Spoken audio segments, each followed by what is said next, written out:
হারমোনিয়ামের বাঁশি আমাদের দেশে তৈরি হয় না। হারমোনিয়ামের প্রধান জিনিস যেটা সেটা বাঁশি, যেটা আওয়াজ করে। এই যে বাঁশিগুলা, এটা কিন্তু আমাদের দেশে তৈরি হয় না, একমাত্র ইন্ডিয়াতে বাঁশি তৈরি হয়, একমাত্র ইন্ডিয়াতে। এবং কোনো এক সময় জার্মান, ইউএসএ ওখান থেকে বাঁশি আসতো, কোনো এক সময় অনেক আগে, সেটা আমাদের আমলে না আর কি। তো ওই সময়ের অনেক বাঁশি অবশ্যই এখনো আছে, অনেকের কাছে আছে, হ্যাঁ।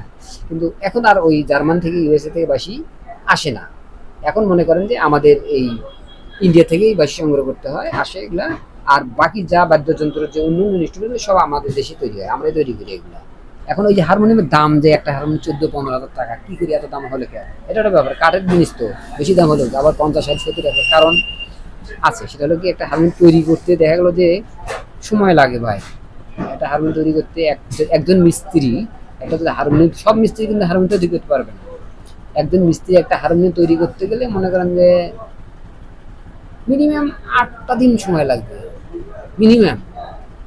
তাও খুব কঠিন হয়ে যাবে 8 দিন কাজ করতে গেলে। 8 দিন যদি কাজ করতে যায়, একটা লোকের মজুরি কয় টাকা 8 দিন? আর হারমোনিয়াম তৈরি করি আমরা সেগুন কাঠ দিয়ে, এক সেফটি সেগুন কাঠের দাম প্রায় 4, 4.5, 5 হাজার টাকা মিনিমাম। মনে করেন যে প্রায় 3,500 টাকার কাঠ লাগে।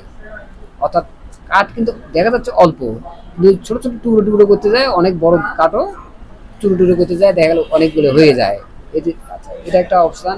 আর অন্যান্য যে মনে করেন যে আর যে জিনিস, আনুষঙ্গিক যে জিনিসগুলো, পিতলের তার আছে, তারপরে যে সেলোলাইট আছে, আবার এই যে কড়ি আছে, চাবি আছে, এগুলো আবার কিনতে হয়। এও মিলিয়ে দেখা গেল যে মোটামুটি ভাবে প্রায় 10, 11, 12 হাজার, 13 হাজার টাকা, আমাদের 12-13 হাজার টাকা পড়েই যায়।